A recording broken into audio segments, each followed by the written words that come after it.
Hello, ನಾನು ನಿಮ್ಮ ಸವಿತಾ. ಮಸ್ತ್ ವೀಕೆಂಡಲ್ಲಿ ಶುರು ಆಗೇ ಹೋಯಿತು. ವೀಕೆಂಡ್ ಬಂದೇ ಬಿಡ್ತು ಕಡೆಗೂ.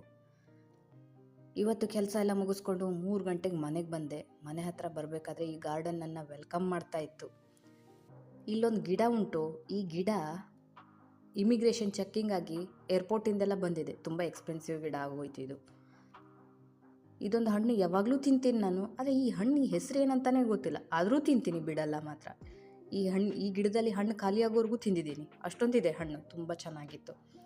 ನಾನು ನಿಮ್ಮ ಜೊತೆ ಈ ವೀಕೆಂಡಲ್ಲಿ ಏನೆಲ್ಲ ಮಾಡ್ತೀನಿ ಅಂತ ಹೇಳಿ ನಾನು ನಿಮ್ಮ ಜೊತೆ ಶೇರ್ ಮಾಡ್ಕೊಳ್ತೀನಿ.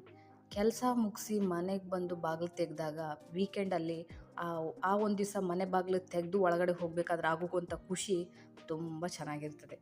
ವೀಕೆಂಡ್ ಬಂದ ತಕ್ಷಣ ಒಂದು ಚಹಾ ಮಾಡ್ಕೊಂಡು ಕುಡಿಬೇಕು, ಮಸಾಲ ಟೀ.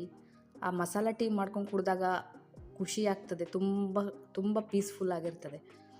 ಎಲ್ಲ ಕೆಲಸ ಎಲ್ಲ ಮುಗಿಸ್ಕೊಂಡು ಆ ದಿವಸ ಚಹಾ ಕುಡ್ಕೊಂಡು ಮನೆಯವ್ರ ಜೊತೆ ಒಂದು ಮಾತಾಡಿಕೊಂಡು ತುಂಬ ಒಳ್ಳೆ ಪೀಸ್ಫುಲ್ ಟೈಮನ್ನು ನಾನು ಮನೆಯವ್ರ ಜೊತೆ ಸ್ಪೆಂಡ್ ಮಾಡ್ತೀನಿ ಈ ಟೈಮಲ್ಲಿ.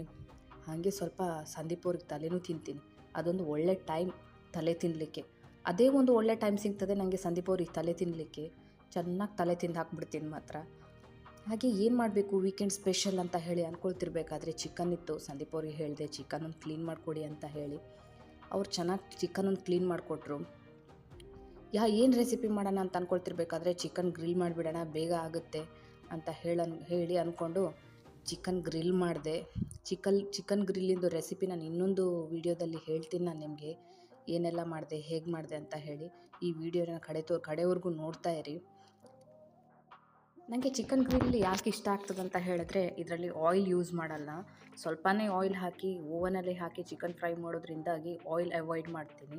ಕೆಲಸ ಎಲ್ಲ ಮುಗಿಸ್ಕೊಂಡು ನನ್ನದು ಫ್ರೆಂಡ್ಸ್ ಬಂದರು. ಅವರಿಗೆಲ್ಲ ಸ್ವಲ್ಪ ಐಬ್ರೋಸ್ ಎಲ್ಲ ಮುಗಿಸ್ಕೊಂಡು ನಜರತಿಗೆ ಹೋಗ್ಬೇಕಂತ ಪ್ಲ್ಯಾನ್ ಮಾಡಿದ್ವಿ. ರಾತ್ರಿಯೇ 12:30 ಬಟ್ಟೆ ಎಲ್ಲ ರೆಡಿ ಮಾಡಿ ಇಟ್ಕೊಂಡು ಬೆಳಿಗ್ಗೆ ಬೇಗ ಹೇಳ್ಬೇಕಲ್ಲ ಅಂತ ಹೇಳಿ 4 ಗಂಟೆಗೆಲ್ಲ ಎದ್ದುಬಿಟ್ಟೆ ನಾನು.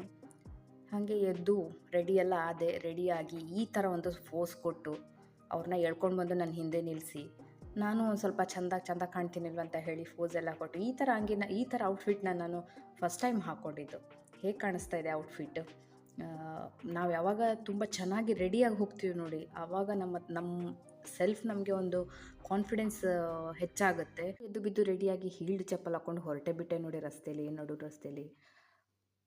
ಹೀಲ್ಡ್ ಚಪ್ಪಲ್ ಹಾಕ್ಕೊಂಡ್ಬಿಟ್ರೆ ಸೊಟ್ಟಿಗೆ ನಡೆಯೋರು ನೆಟ್ಟಿಗೆ ನಡೀತಾರೆ. ನಾನು ಹಾಗೆ ನಡೀತಾ ಇದ್ದೀನಿ. ಆಲ್ರೆಡಿ ಆಗೋಗಿತ್ತು 5:30. ಬಸ್ ಬಂದೇ ಬಿಟ್ಟಿತ್ತು. ನಿಲ್ಲಕ್ಕೆ ಬಿಟ್ಟಿಲ್ಲ, ಹಾಗೆ ಬಸ್ಸಲ್ಲಿ ಹತ್ತಿಸ್ಕೊಂಡೇ ಬಿಟ್ಟರು. ಹಾಗೆ ಬಸ್ಸಲ್ಲಿ ಹತ್ತಿಸ್ಕೊಂಡು ಒಂದು ಹತ್ರ ನಿಲ್ಲಿಸಿ, ಇಷ್ಟುದ್ದ ಕ್ಯೂ ಅಲ್ಲಿ ನಿಲ್ಲಿಸಿ ಬ್ರೇಕ್ಫಾಸ್ಟಿಗೆ ನಿಂತ್ಕೊಂಡಿದ್ವಿ. ಹಾಗೆ ನಮಗೂ ಏನು ಯಾರೆಲ್ಲರೂ ನಾವೇನು ಕಮ್ಮಿ ಇಲ್ಲ ಅಂತ ಹೇಳಿ ಒಂದು ಫೋಸ್ ಬೇರೆ ಕೊಟ್ಟಿದ್ದೀವಿ ನಾವು.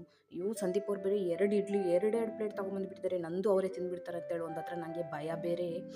ಅಷ್ಟು ಸಾಕಾಗಲ್ಲ ಅಂತ ಹೇಳಿ ಎಲ್ಲಿ ಪಾತ್ರೆ ಬೇರೆ ಖಾಲಿ ಮಾಡಿಬಿಡ್ತಾರಂತ ಹೇಳಿ ಅದೊಂದು ನನಗೆ ಭಯ ಸ್ಟಾರ್ಟ್ ಆಗೋಗಿತ್ತು. ಹೊಟ್ಟೆ ಬಿರಿಯುವಷ್ಟು ತಿಂದು ಬಸ್ಸಲ್ಲಿ ಕೂತ್ಕೊಂಡ್ವಿ. ನಮ್ಮ ಪಯಣ ಮುಂದೆ ನಜರತಿಗೆ ಸ್ಟಾರ್ಟ್ ಆಯಿತು. ಹಾಗೆ ಬಸ್ಸಲ್ಲಿ ಕೂತ್ಕೊಂಡು ಈ ಪ್ರಪಂಚ ಯಾಕೆ ಕತ್ಲೆ ಕಾಣಿಸ್ತಾ ಇದೆ ಅಂತ ಹೇಳಿ ಗೊತ್ತಾಗಿಲ್ಲ. ಆಮೇಲೆ ಚಸ್ಮಾ ತೆಗೆದ್ಮೇಲೆ ಗೊತ್ತಾಯಿತು ಚಸ್ಮಾ ಹಾಕ್ಕೊಂಡಿದ್ದೆ ಅಂತ ಹೇಳಿ. ಈಗ ನೋಡಬೇಕಾದ್ರೆ ಸ್ವಲ್ಪ ಚೆನ್ನಾಗಿ ಕಾಣೋಕ್ಕೆ ಸ್ಟಾರ್ಟ್ ಆಯಿತು. ಹಾಗೆ ನಜರತ್ ಬಂದುಬಿಡ್ತು ನೋಡಿ. ನಜರತಿಗೆ ಹೋಗಿ ನಾವು ರೀಚ್ ಆದ್ವಿ. ನಜರೇತ್ ಮಸ್ತ್ ವೀಕೆಂಡಲ್ಲಿ ಏನೆಲ್ಲ ಮಾಡಿದ್ವಿ, ಯಾರೆಲ್ಲ ಸಿಕ್ಕಿದ್ರು ಅಂತ ನೆಕ್ಸ್ಟ್ ವಿಡಿಯೋದಲ್ಲಿ ಹೇಳ್ತೀನಿ. ಹಾಗೆ ಹೋಗ್ತಾ ಲೈಕ್, ಕಮೆಂಟ್, ಸಬ್ಸ್ಕ್ರೈಬ್ ಮಾಡಿ. ಸಿಗೋಣ ನೆಕ್ಸ್ಟ್ ಪಾರ್ಟ್ 2 ಅಲ್ಲಿ ಮಸ್ತ್ ವೀಕೆಂಡಲ್ಲಿ. ನಿಮ್ಮ ಸವಿತಾ. ಟಾಟಾ, ಬಾಯ್ ಬಾಯ್.